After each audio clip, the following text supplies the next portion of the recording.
Well, greetings, everyone, and welcome to a special online event today called Discover the Living Enneagram, 3 experiential practices for transforming shadow into essence in your relationship, work, and world.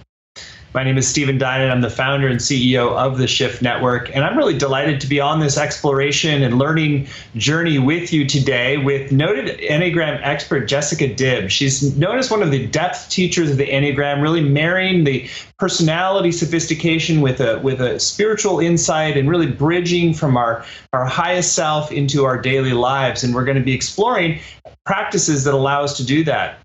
For those of you who aren't familiar, Enneagram is one of the most powerful typology systems that also has this mystical depth dimension as well, and really gives us insight into how to better understand ourselves, but also the whole community and family around us as well. Jessica's been a pioneer of this work for quite some time. She's a founder and spiritual director and principal teacher of the Inspiration Community School, and she's worked closely in the whole field of personal development to really take the highest esoteric teachings and make them practical in your daily life. So welcome, Jessica, to today's program. Stephen, I'm so delighted and honored to be here with the remarkable Shift Network, actually doing some Enneagram teachings through video, because I feel like the transmission of getting to see even the way that we breathe differently and move differently from the different essential aspects of the Enneagram will be so powerful. So thank you for this opportunity. Great. Well, I want to let everybody know right up front, we're going to have this hour with Jessica, but we're going to have a chance to go much deeper in a full new 12-week program called The Living Enneagram, transforming shadow to essence in our relationships, work, and world. So we'll share a little bit more about that towards the end today, but it's a chance to take the concepts and practices you're going to hear about into a living reality. So we're very excited about that. So Jessica, let's start with a little bit of just a backstory with you and the Enneagram. So you've done a lot of different methods for personal growth, from breath work to all kinds of inner transformation work. So what is it that really brought the Enneagram to the foreground for you as a tool for transformation? You know, Stephen, I know the Shift Network is dedicated to helping to shift global consciousness. And in order for that to happen, we all need to be doing our inner work of personal awakening and shifting our own consciousness to not only a greater view, but also really a global and infinite kind of view. So throughout my life, I had done a lot of inner work in many different traditions, yoga and meditation, dance, movement, inner inquiry, Buddhism. I'd been on pilgrimages and lived in India. I had studied theater and dance and all kinds of things, and breath work, of course, and shadow work. And I will never forget the moment that someone shared with me a little bit of the brilliant map of the Enneagram, because what I saw was that where we had been able to get people to open deeply, kinesthetically, emotionally, and cognitively to their more essential self, their true nature, that we could do that through all of these methodologies, I would see that somewhere between 3 seconds and 3 days, maybe if someone was lucky, 3 weeks after such a breakthrough peak experience, something would begin to unconsciously co-opt the very awakening and release and liberation that had happened from that inner work they'd been doing. And we'd have to kind of go back in and rewire again. And it would, each time they would chip away at it. Well, the Enneagram so clearly showed what that unconscious co-opting is about, how specifically each ego type wants to use what is actually, you know, our essential energy, our true nature, for its own purposes. And so I feel like I was able to share with students, and it has really worked, that if they understand ahead of time how they're likely to forget presence, how they're likely to leave their body, heart, and mind from their particular temperament, that you can circumvent all of that. And the awakenings and breakthroughs that you have can be more enduring and more embodied. It's a great way to see this. It's about embodiment ultimately, because I think a lot of people think of the Enneagram as just kind of, oh, you just become, here's your number and here's your patterns. But really, it's about an angle and how we specifically move away from our deeper selves and deeper embodiment and back into it by seeing those patterns and working with them, is what I'm hearing. That's absolutely right. And that's why I love this title today of the living Enneagram, because I feel like many people do approach the Enneagram with curiosity and need for particular kinds of suffering or growth that they want to do in their life.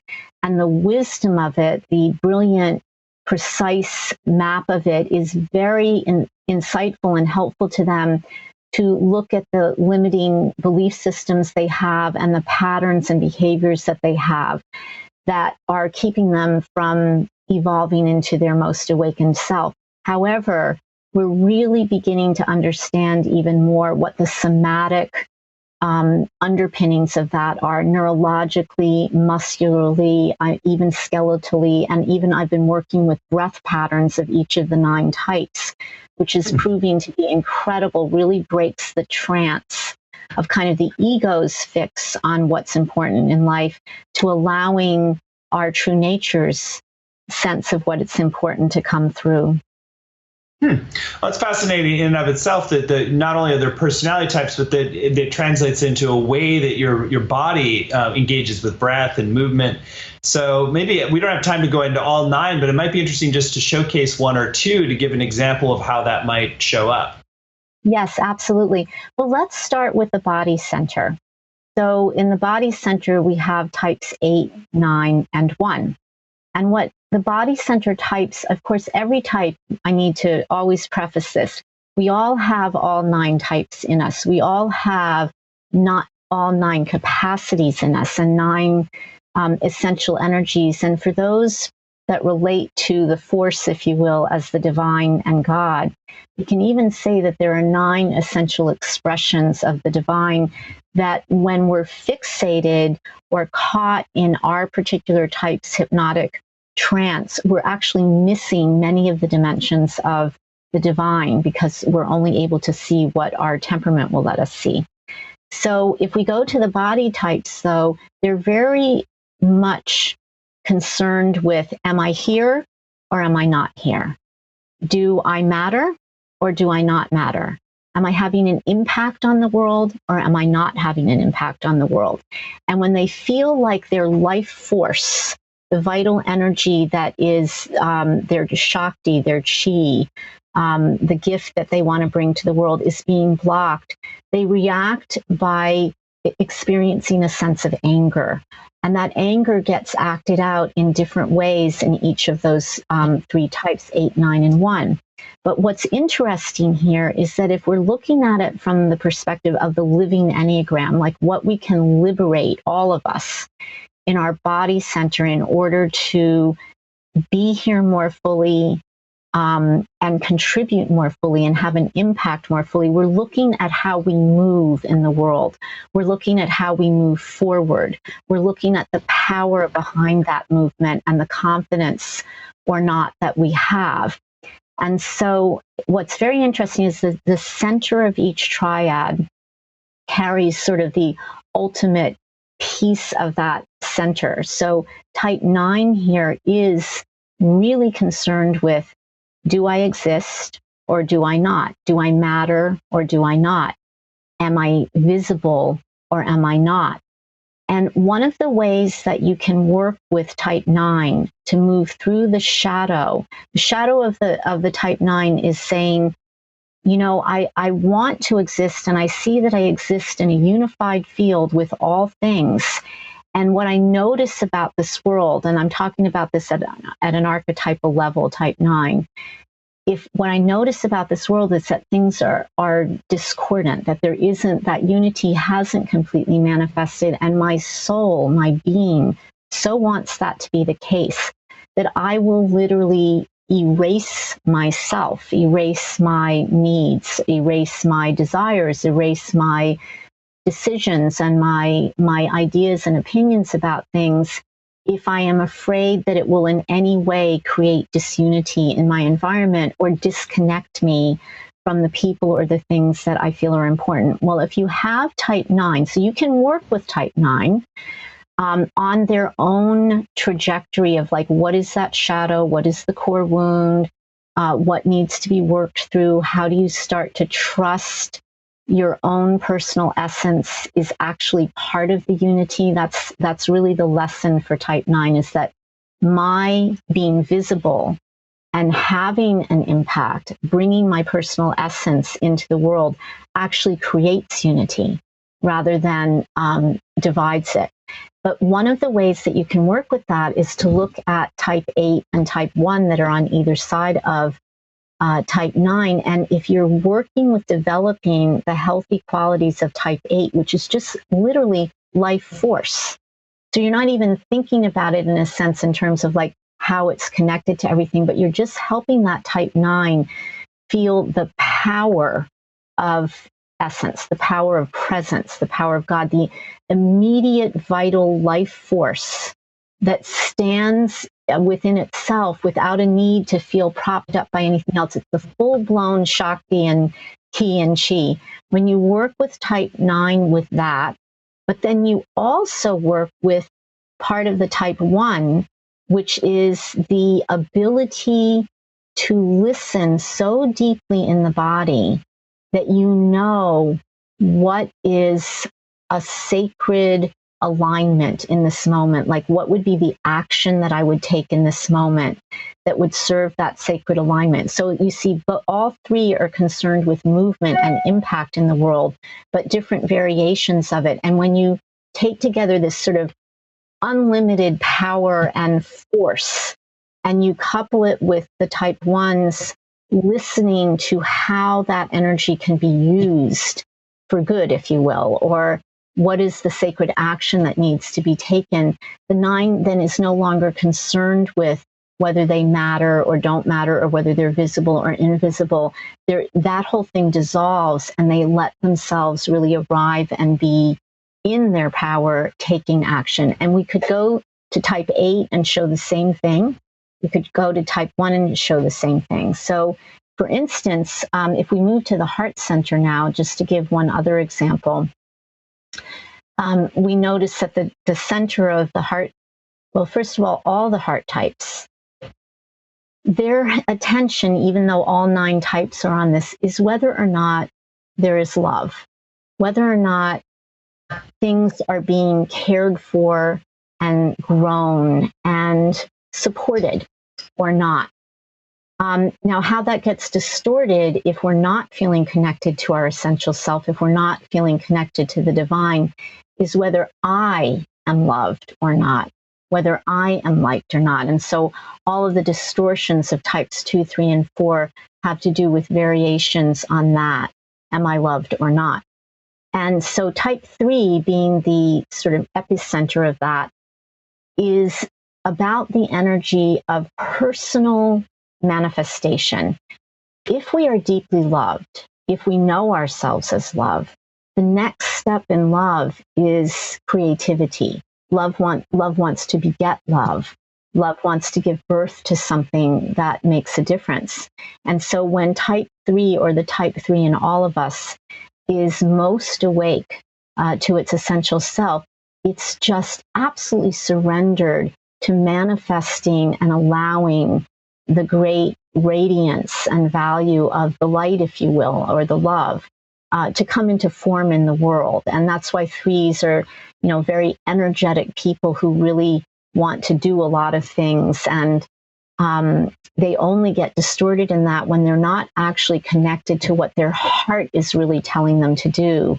And instead, they're starting to do what they think others, usually introjected from their childhood, a mother or a father, living out the dreams, the unlived dreams of their mother or father. They're sort of trying to do something for somebody else and disconnected from the truth of their own heart. The only way they'll be able to tell if they're having an impact, if there's some kind of energy, light into form in the world having an impact, is how the other sees them. And so they become very concerned with that image and being at the top and getting admiration and things like that. But one way you can work with the shadow of type 3 is to have them develop the high qualities of type 2, which is very much about responding to need and being soft and compassionate and tender and attuned to what a bean or even a blade of grass or anything actually needs so that it can thrive. And when the 3 is able to do that, they start to feel tender towards their own heart and what their heart really needs. And if they work also simultaneously with the 4, which is the awakened energy, is very much about no matter how much we manifest and become and be everything that we can be, there's more. There's a great mystery that is actually the effulgence and the essence that is holding everything. It's infinity, and it's infinite infinities. And the heart longs to be with the totality of the beloved in the way that we long to be with the totality of a significant other. We don't want to be shut out of any part of it.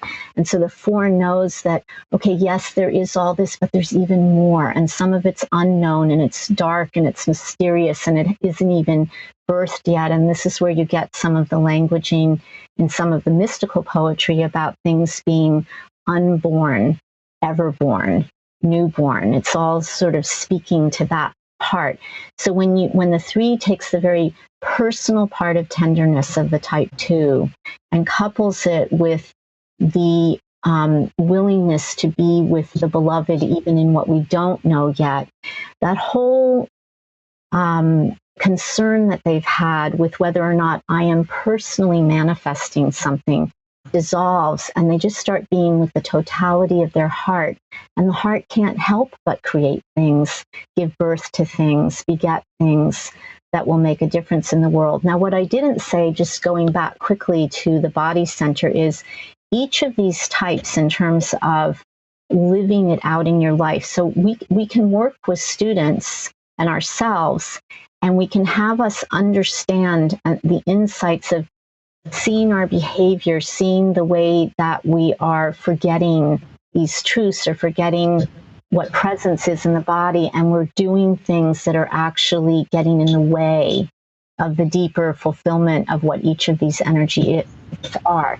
But when you also couple that with experiential practices, so for instance, type 8, in order to feel that life force, that embodiment that's, untrammeled, boundless life force of which the whole universe was created, and as Einstein said to us, their energy just is. It's not going to be created or destroyed. It's merely going to change form. Well, that is the truth, that the metaphysical and literal truth that type 8 or the 8 in all of us can remember and know.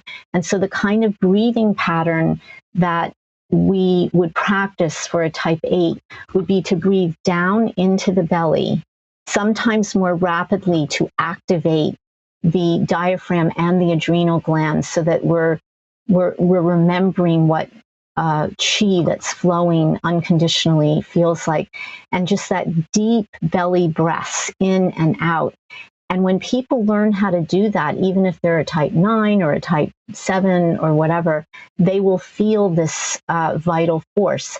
And when they can connect it with their pelvis and their hip bones and the top of their legs, again, all associated with type 8, the insights that they're having from the other kinds of practices that we do with type 8 of inner child work, shadow work, inner inquiry work, noticing our distortions, the ways that we have experienced power as a child that have shaped our maybe limiting or unhealthy beliefs about power. All of that work that we can do, when you couple it with these breathing patterns and sensations in the body, it becomes so visceral that it actually changes your neurology. It actually changes the neural patterns with which things are happening. And another example would be, for instance, with type 9, that belly breathing, of course, would help because they need to awaken the 8 energy. But to get to the really healthy type 9, we're talking more about a breath, which is an expansion of the chest, almost feeling like you're breathing in to reach out and touch all of existence, because you know that everything is unity. And then you gather it all in on the exhale, because you know that to be separated, to hold yourself apart from any aspect of reality, is to create a disunity. So this would be the kind of breath that we would have type 9s do for their own journey, but we would have all of us do so we could awaken that part. Whereas the type 1 would be more about experiencing how when you breathe into your body, the spine literally is elevated. So there are very nuanced practices that we can do around that. Some of them are borrowed or come from the Qigong lineage, and some of them from Tai Chi. So you breathe into the belly the way the 8 would do, but you work with your spine in such a way that you feel the natural elevation that can happen from that breath. And you focus on your throat. So now you've gone from type 8, which is at the base of the spine, all the way up to the throat, the whole spinal column, also associated with the chakras 1 through 5. And you start to have a totally different somatic experience of these energies, which is a lived experience. And then what you have students do is practice these things when they are in situations that are challenging in their lives around the issues of power, around the issues of being, around the issues of taking right action. And I've just witnessed, Stephen, that, I've been in this field working with myself mostly as the research and as the laboratory, but then working with literally thousands of students. And I have noticed a rapid acceleration of enduring changes of states of consciousness, and enduring arisings of realizations that become actualized when we work with the wisdom of the Enneagram, coupled with these somatic practices that are much more nuanced, because they're for each type, there's something slightly different. So we're not just having 9, we're not just doing like we're all taking a deep breath. There are these 9 different ways of breathing. That's just one very small example. Well, thank you, Jessica. There's clearly so many different threads you're weaving together in there. I love from breath work to Qigong practice to the Enneagram types and psychology. There's a lot to metabolize, but one of the things I'm really taking away is, so like each type has like its own superpower, if you will, and that we need different practices to activate that power, that skill, that capacity. And then as we do that with all the different types, we become more well-rounded human beings. And one thing I'd love for you to go a little further into now is this whole notion that being able to see these patterns in other people and also help to elicit the higher aspect of them, since every type is evolving into a higher expression. So we want to be good at helping to see those patterns, not go into the shadow too far, but recognize the shadow, but then help the higher aspect come forward. Yes. Stephen, one of the most powerful aspects of the Enneagram, which I think is still so underutilized in our world, I really think it could revolutionize the global consciousness shift that has to happen, is if we had each of us some education around these 9 types. Because the way the Enneagram is constructed, it is so clear why each type is doing what seem like even atrocious behaviors sometimes, or selfish behaviors, or insensitive behaviors, all the different things, controlling behaviors, avoidant behaviors. It's so evident why that type is doing it when you understand the Enneagram from a place of compassion and objective seeing. And so the potential here for relational shift. I mean, I know so many couples who said that finding the Enneagram literally saved their marriage. And of course, in addition to the 9 types, we even have things like the 3 instincts, the 3 instinctual drives, that understanding where our partner is coming from in terms of, are they more concerned with survival, or are they more concerned with getting what they want, or are they more concerned with being connected, things like that. It's incredibly potent. So if you have even a basic understanding of the Enneagram and the motivations for each type, what you understand is that each type is essence. Each of us as a being is aliveness. We are awareness itself. There's a true nature in us that is our best self, our human potential, our gifts given to the world. And many people would call that essence, or even our sort of awakened divine self. And when we feel disconnected from that, which most people do when they're born, there are some exceptions. And Sri Aurobindo talked about that. He said there are some people who seem to have a sunlit path, but he said that is reserved for a rare few. So for the rest of us who seem to have this process of forgetting, to be separated from something so beautiful, so boundless, so vast, so our home, is a pain that is beyond the telling.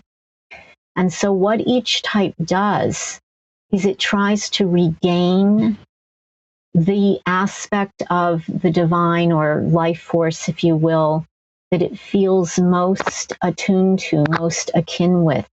It tries to create it or find it again by investing all of our somatic, emotional, cognitive energies into being that and getting that.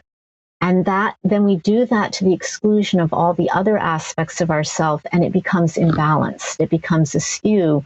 But not only that, it becomes an egoic version of it. So for instance, if we would take type 8, if we just start there again, type 8 is in touch with this, boundless vibrancy of the universe. It's just going to keep on going in some form, generating universes and galaxies and nanoparticles and people and endless formations.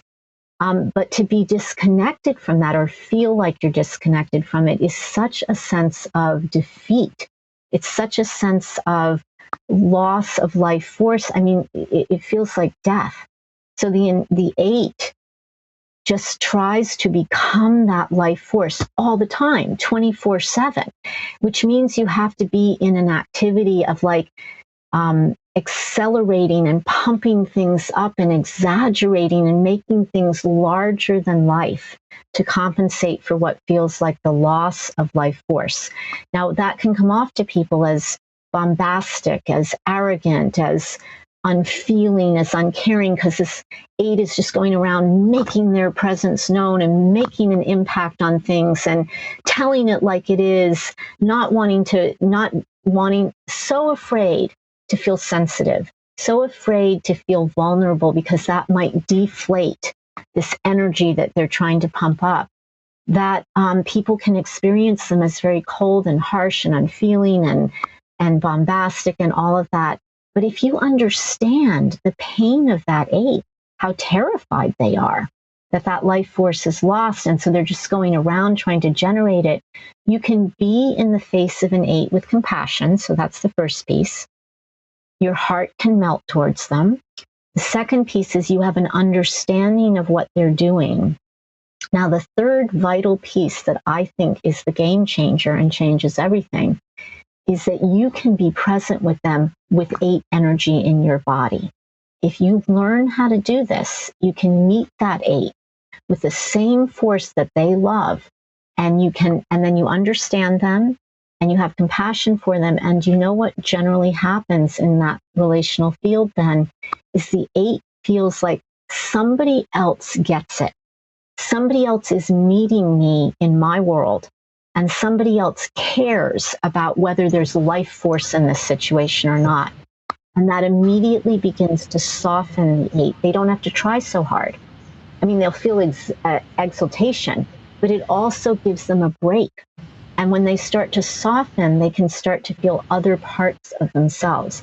We could describe that same thing with type 2. Type 2 is sort of leaning into reaching out to figure out, what do you need, and how can you feel loved, and what do I need to do so that I become that person that gives you love, so that I can feel that I have some worth here. And if you can meet a type 2, understanding that they have been connected to that part of existence that is the whatever it is that holds us all together, that cares about every little piece of existence, that actually is that thing that the Dalai Lama talks about, loving kindness actually being our true nature. And that the loss of that makes the two be like, I have to be the love. And so I have to ignore what I need. And I might not even do what my real path is, because I have to take care of all of these people and make sure that they feel loved. If you understand, and that can become annoying, because the two is not bringing their real self to the table. And they're not taking care of their needs, and they could get sick, or they could, in some funny way, be a drain on the system, or they could even misinterpret what you need because it's just a projection of what they're not saying they need. When you understand that, so that's the head center, and then you have compassion for that, and then you learn how to do the kind of the awakened qualities of the two. You learn how to awaken that in yourself. Loving kindness, responsiveness, tenderness, a sweetness between people. When you learn how to do that and stand in your body with them that way and breathe that way, the two has the same experience. They're like, somebody gets me, somebody has entered my world, and somebody else is taking care of the piece of whether the needs are being met or the love is given. So you know what? I can relax. I don't need to lean in so much. I can sit back and I can begin to feel a deeper truth about who I am and what my purpose is. So this has a profound impact on relationships, obviously. And I think that one of the cutting edges of the Enneagram is to show how this can have an impact on whole families, on groups, on organizations. There are people using the Enneagram in businesses and churches. I think for me, one of the cutting edges is bringing this knowledge and practice into social activism. Because I think that even what can happen is groups can get skewed to certain kinds of energies depending on their leaders, depending on the structures that were built for that kind of organization. I've been watching these amazing kids. I know most of us have from Parkland. I mean, it's so incredibly inspiring. And I don't want to ever, we try not to type people, but sometimes you just can't help but see these awakened qualities of vibrancy of a type 8, or tenderness of the type 2, or depth of the type 4, just the clarity of a type 5 in these students. And you can just watch how the rest of the students get inspired by that. But if that one person would sort of become what everybody was funneling everything through, the movement would start to become skewed. I actually think this is one of the promising parts of what's happening with these kids, is they're doing it as a collective. And I think that any kind of social activism, if it has all 9 energies, is going to get into an essential version of what's trying to happen, rather than a limited egoic perspective. And that rather than having a stance, that we're taking this stance against another stance, there's going to be a highly creative emergent solution or emergent actions that happen that could not have happened in the old paradigm, can only happen when there's kind of that collective consciousness, collective functioning of all the 9 styles. So to begin to be able to understand that, when you're with a family or a social organization or any organization, any group, to begin to understand, I'm seeing a lot of healthy 6 energy, but I'm also seeing a lot of the shadow of the 6. What other types are we missing here? What other energies are we missing? How can I bring those into the organization? How can I embody them? And Stephen, it may sound really far-fetched, but it's not. How can I literally breathe this energy into this room that I'm sitting with these people to help create more balance and more creative emergence. Well, it's truly fascinating. I think that your perspective is really interesting. What I'm taking away is also there's a way in which it's important to mirror the essential gift of each type. And so when the 8 has got a certain thing, the energy they're wanting to bring forward, if they're not feeling like it's being received or mirrored, then they're more likely to go dysfunctional. And so when we mirror it, we see it, we reflect it, we embody it, we validate it, then that kind of relaxes things and allows them to express at a higher level. Really, really fascinating insight. Yeah. Well, I know we said we would go into 3 different experiential exercises, so I want to make sure we have some time to do that. So how about you demonstrate for us some exercises that can really help us in this process of finding the higher octave of the type and embodying it in our lives. Yes, beautiful. Okay, so what we'll do is we'll take one. We'll take one from each practice, each of the centers, and we'll just do a brief practice with it. So I'd like to invite you to notice right now whether you're feeling more awake and in contact with your interior self at the same time. So awake in the sense that you're here, you're not avoiding reality, and you're also able to feel and sense the sensations of your body, the feelings of your heart, and the thoughts of your mind. Whether you can do that more easily right now with your eyes open or your eyes closed. Just play with that for a minute.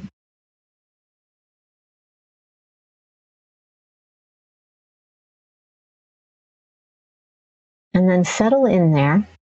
And throughout this practice that we're going to do, allow yourself to open or close your eyes as you need to maintain that balance of a feeling of alertness and awakeness, and yet able to feel and experience the interior self. Now, wherever you are with that, deepen your breath. Slow it down just a little bit and drop your awareness into your belly, into your abdomen, and really feel the place where your breath expands your belly, where the diaphragm is moving. And as you do this, become aware of the sensations in your body. We have become so accustomed to paying attention to certain sensations and ignoring others, loving certain sensations and disliking, avoiding, or even hating other sensations. In the field of deep, continuous breath in your belly, let's cease that activity of preference of sensation and instead just notice sensation as it's arising anywhere in your body.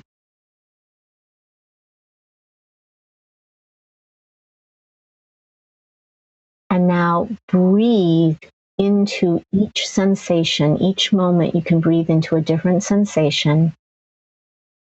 So the sense is that your breath is meeting that sensation from under your skin and from over your skin. Now, rather than interpret those sensations from the place of liking or disliking, comfort or discomfort, need or completion or fulfillment, just notice the life force of the sensation itself as it meets breath. And start to say yes to that life force.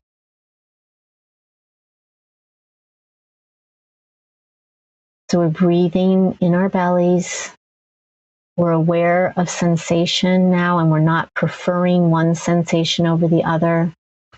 Eyes are open or closed, whichever brings greater alertness and feeling our interior self. And we're starting to say yes to the life force itself without judging it in any way.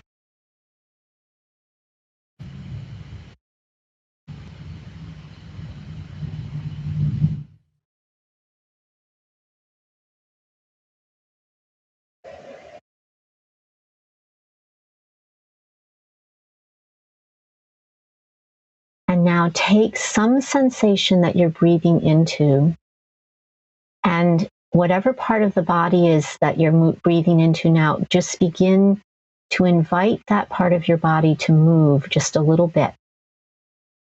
Not a lot yet, just a little bit. So I'm feeling it on the back of my hand, a sensation, and I'm moving my body through space with a deep breath. And rather than interpreting what I'm feeling, I'm inviting all of us to just feel the life force itself, the sensation of the back of the hand meeting the atoms of air, meeting space. And now say yes to that and take a deeper breath.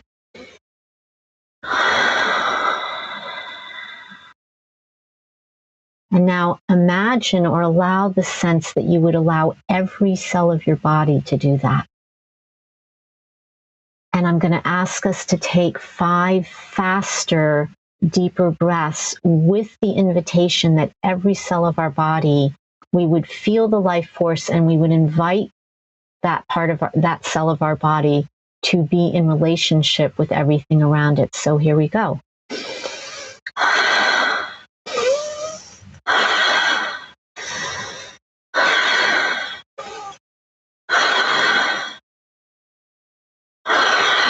Now taking a deep breath and let it go slowly.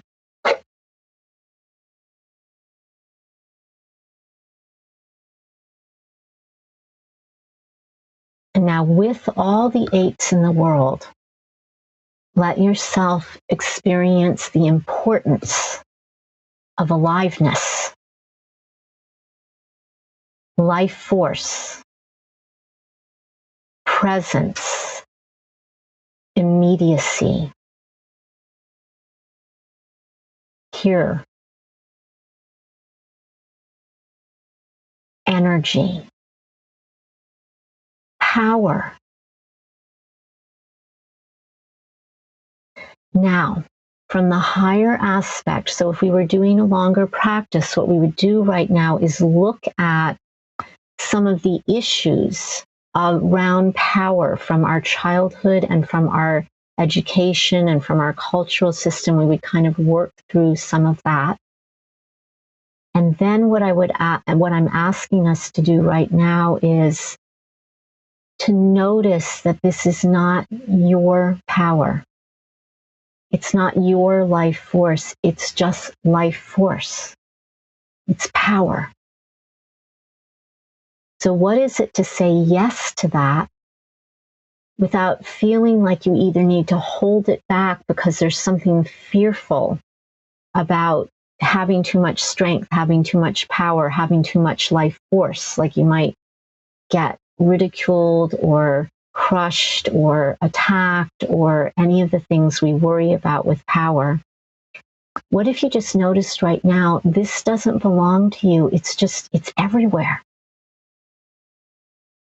It's an invitation to a whole new way of relating to power, a whole new way of being power, a whole new way of allowing life force and vitality to be here right now.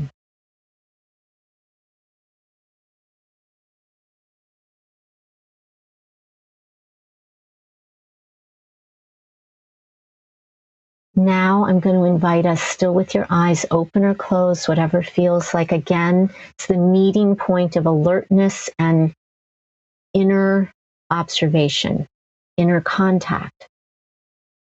Take a deep breath and put a hand on the center of your heart. And when you breathe out, when you exhale, soften your chest. Really soften your chest on each exhale.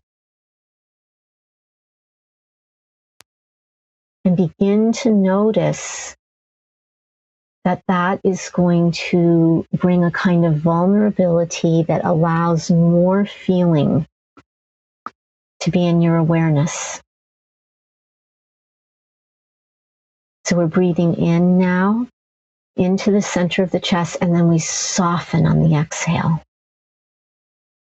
And we breathe in, and then soften on the exhale. And we're going to allow that vulnerability that comes from the softening to invite more of our desire to be held, to be loved, to be given to receive what we need. We're going to allow that quality, that awareness to be felt in the center of our chest just by the way we're breathing. This is the type 2 energy.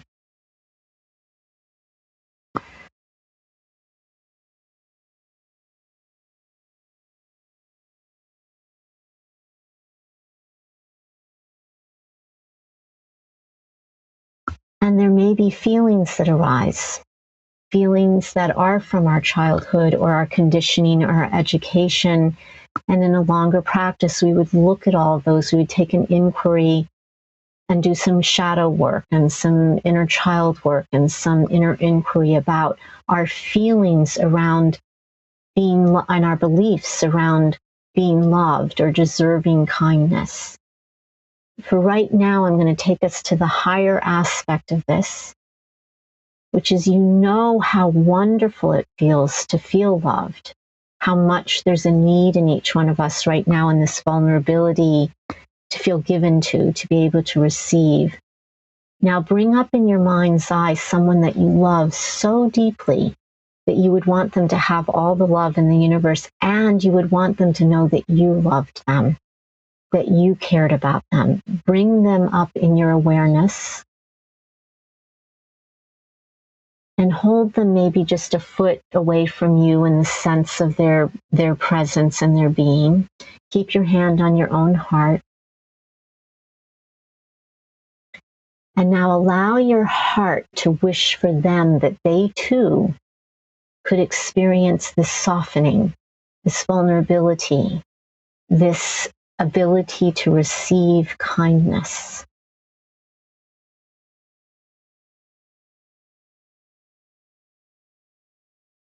And now from that very soft part of yourself, when you breathe in, offer to them your love. And then when you breathe out, soften again into your own self-love. And then breathing in, we're offering to them kindness, the care that they would be able to receive. And we breathe out, and we allow our own need for kindness and receiving love. And we're just going to do that. You can almost think of it as a figure 8, like an eternity symbol. The breath goes to them, and then it comes back to you.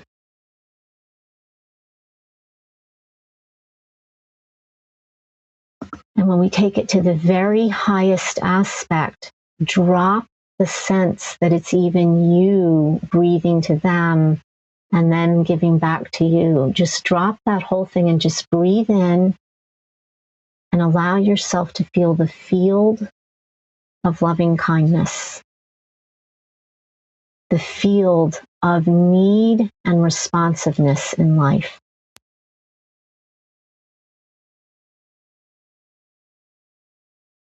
The awakened to energy in all of us is a fearless and unrelenting commitment to respond to the need for awakening in ourselves and in the other in every moment. And it can never be lost. It's not like love can ever leave us. It's always here. Well, clearly the depth of love in your heart and the compassion you demonstrate is such a beautiful outgrowth of this work, because when you see the full spectrum of all of humanity and learn to understand and appreciate the gifts of each, in yourself and in others. It really births a very loving heart and presence. So thank you for those experiential practices that guide us deeper. Well, I think this is a great time to transition and talk about your upcoming program. And it's really evident from hearing you and knowing you over time and in the courses you've taught at Shift that you're very masterful at taking the concepts of the Enneagram and turning them into practices that really create lasting change. And so we're highlighting that by giving you a full 12 weeks to take people through an experiential journey that is all about this turning the Enneagram into a living tool for transformation. So the course is called The Living Enneagram, Transforming Shadow to Essence in Our Relationships, Work, and World. You can find it at thelivingenneagram.com. Again, that's thelivingenneagram.com. And it really is going to create a new source and ground for your life, a new foundation of love, compassion, creativity, and connection to source. Because as Jessica said, it's like when you embrace and integrate the full spectrum, then you become a larger self and you have a compassionate freedom in that. So this leads to deep healing of old traumas, and sometimes you might have an issue with a particular 8 in your history or a particular 2, and so that by working with those patterns in yourself and others, you're helping to transform the normal kind of reactivity into a compassionate and ultimately liberated response. So again, it's going to be a 12-week program, so you have a chance to really go deep and engage the practices that Jessica offers in a way that is very powerful in the moment, but also lays the groundwork for you to do for years to come. So this is a teach you to fish rather than give you a fish kind of course, because you're going to be getting practices that you can apply to lots of different issues as they come up over time, and really deal with core wounds, core shadow material, the somatic blockages. So like really getting into the energetics and breathing of it. There's a lot about rewiring neural pathways. And Jessica, I think I'll invite you to just share in your own words more about what people are going to get by taking the Living Enneagram training with you. Yeah, I mean, Stephen, it's really exciting because, we've had Enneagram courses on the Shift for a number of years now, and people have been getting so much out of them. And there's a sense that both for beginners that want to come into the Enneagram in a really impactful way, but also people that have been studying the Enneagram for years and years and years, that working with the Shift team, we've really come up with a way of doing this where it's going to be like literally coaching people to make change in their life with the Enneagram. I'm so excited about it. We have worksheets that people will be doing, if they want to, and choosing, as you were talking about, like, do you have particular relationships and how can we actually apply this material to that? And particularly one of the things that's very exciting that we finally decided that I would do is, for years and years and years, I've been teaching in person, developing a process called From the Ego Project to the Essence Project. And it's a course for people who really want to make significant change in a short period of time. And it's very comprehensive of looking at our temperament, our instinctual drives, even our Jungian typologies, and getting feedback during the time that we're doing the course from our companions, our friends, our teachers, our therapists, our coaches, our spiritual directors, and actually creating action steps that, as Jung would say, Carl Jung said, is the opus contra naturam, the great work which goes against one's nature. It's not, these projects are not something that any one person can conceive of for themselves. Although I will say 5s, once they get it, are usually they're the most accurate, but it really takes a community to get to the point where you create a set of actions for yourself that is actually going to undo the inherent structure that you have in your neural pathways from your type, and have you have felt experiences of essence in action in your daily life. And I've just had so many powerful things happen with people over the years. And because we're getting to do video, I'm feeling more confident that we can transmit the power of that work to people. And so I'm going to teach the beginning parts of how to do that work in this course for the first time. And I'm really just so excited about that. And then be able to work with people, coaching them a little bit about the changes that are happening in their life. And so we're focusing on relationships and the workplace, vocation and service, but also that so many people that do these courses are interested in being global change agents, either at the level of social activism or shifting consciousness or being a healing practitioner. So we're going to be doing the whole journey, as you said, from shadow to the awakened higher aspects of each type, with a lot of practices as well as understanding. And then we're going to apply them very specifically to our personal relationships, our work, and our capacity to be global change agents. Well, it's very exciting, all the different elements that you're bringing into this program. And I'll say that this is a perfect program for anybody who's an Enneagram enthusiast or just, relatively new on the path, because it makes it very practical. So if you're a healing practitioner or a coach or a counselor, or you work with other people in some sort of transformational, experiential way, this is going to give you some great tools to work with. Can be just for your own personal development as well, and you're going to learn a lot that you can be applicable to others as well. So as Jessica mentioned, it's going to be live streamed as video. It gives you a more engaging experience, and also just enriches the connection. So I don't think we have time to go through all of the modules in depth, but so that you can see them on the page at thelivingenneagram.com. So there's one on entering the field of awakening in essence, and as above, so below, and then the 9 pathways to essence and transform living. So one of the things Jessica's really doing here is taking each type, looking at the essence, and then taking the practices that awaken that power and that superpower, if you will, or in the skills and capacities of that type in each of us, and appreciation. So like she was doing earlier with the mirroring and being able to see what is the gift and the blessing that's trying to come forward. So we're going to go through all the different 9 types. And then there's the ongoing flowering of ourselves, our lives, and our world in Module 12. So Jessica, any other highlights of the curriculum you want to bring forward, just of the 12 weeks? Yeah, I think so. One thing that I'd just like to say is when we do this, we're going to have the camera set up so that I can actually demonstrate the somatic movements and the breathing full-bodied. And I'm really excited about that.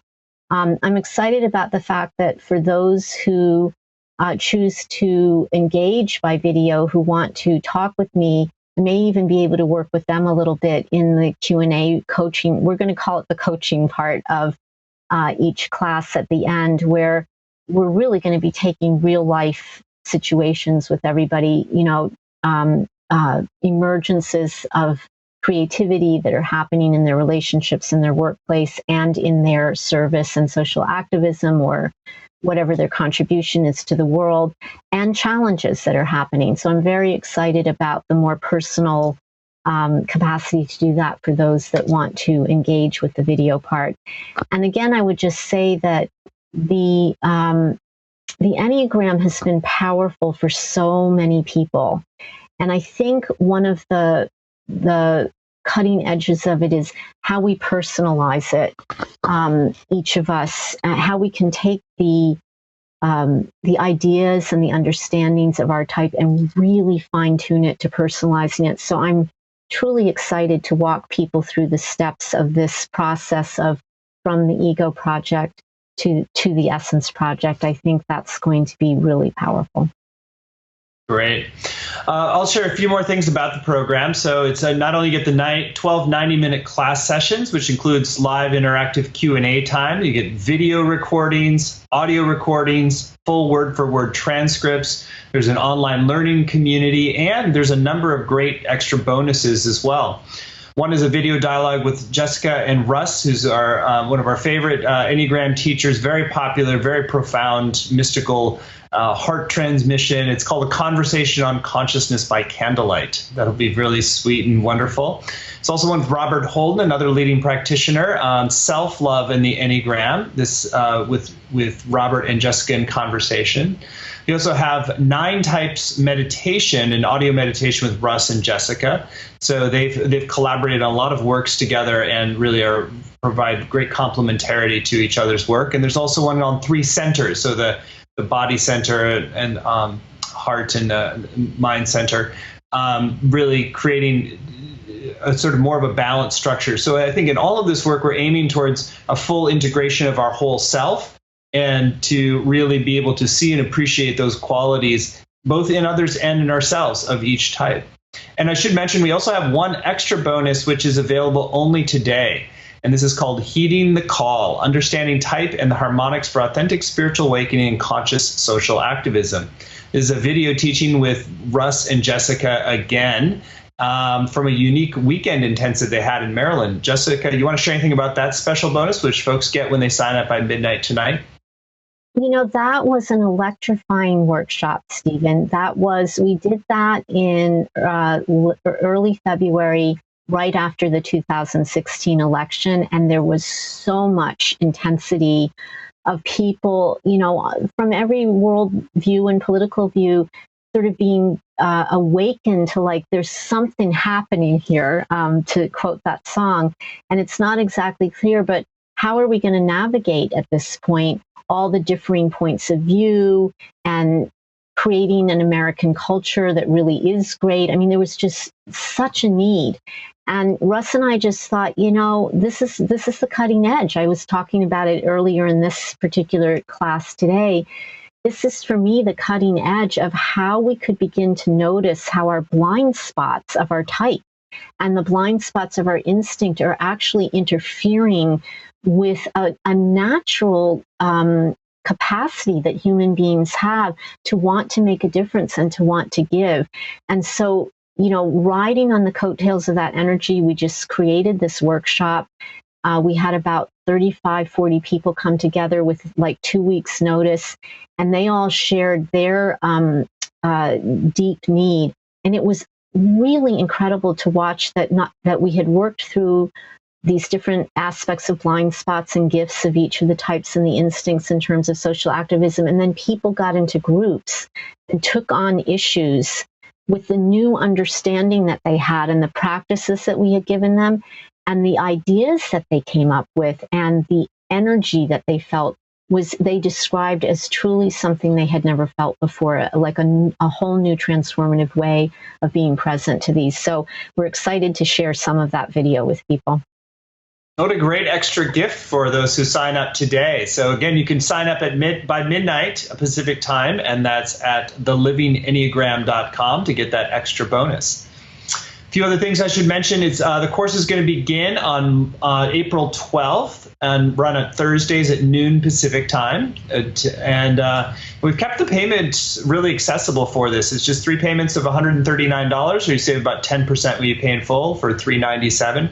So this is quite a lot of value. 12 full weeks and all of those extra bonuses for just $397. So, and again, as we mentioned before, that this is very much a class where you're going to come away with real practices that you can apply in a very practical way to dealing not only with things that might be up right now for you, but down the road as you want to keep exploring further on your path and keep working with different subtler levels of the little places of contraction or where we've blocked some part of ourself.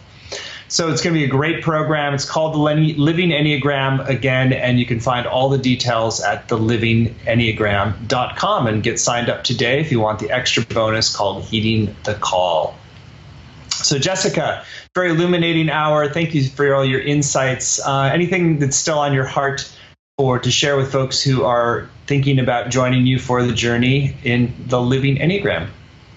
Thank you, Stephen. There are 2 things. One is really a bow of reverence to the Shift Network, because you guys did keep the price. This is way under what you usually would have for a 12-week course. And I really appreciate that you listened to me, and that we should offer this at this price, because the world is in deep need right now of rapid transformation. And I am so certain, because of the success, I will say, that we've had in these Enneagram courses, the feedback that people have given me and Russ about how it's helped, that this next stage of being able to actually see some of the things and do the embodied practices and have live coaching this way, I just feel like there are so many wonderful people out there, and thank you for making it more accessible. I really wanted to say that. And then I wanted to say that I am aware, as we're having this talk, that there are so many beautiful, heartful, soulful people, change agents, spiritual seekers, healing practitioners, social activists, artists, all kinds of people out there that are trying to make a difference right now. And I think we have a deeper sense than we've ever had at what it is to awaken, or that we need to have a shift in consciousness. And I want to say to people, first of all, thank you. Thank you for what you do for our world. And I know that for myself, who had even done so much deep inner work with masters all over the world, this particular knowledge of the Enneagram, coupled with practices and community of sharing, is so dissolving of even places we didn't even know we had, that are, as Stephen said, contracted, or shadows. It's so illuminating and dissolving of those things, and so nourishing and life building for these greater essential capacities that we have, that move throughout all of the universe, that I can't, I couldn't oversell it enough. I just know that those of us who join together for this course are in for a life-changing experience. And I welcome you to the table. Well, thank you for that warm welcome. And I know people are in for a real blessing if they join you.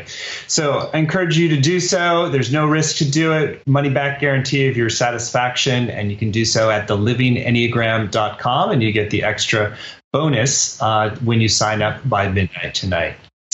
So again, that's thelivingenneagram.com, and look forward to seeing many of you in this upcoming program. And thank you, Jessica. Thank you all. And let's go forth more compassionate, a little more enlightened from today. Blessings. Thank you, Stephen. Blessing. Bye.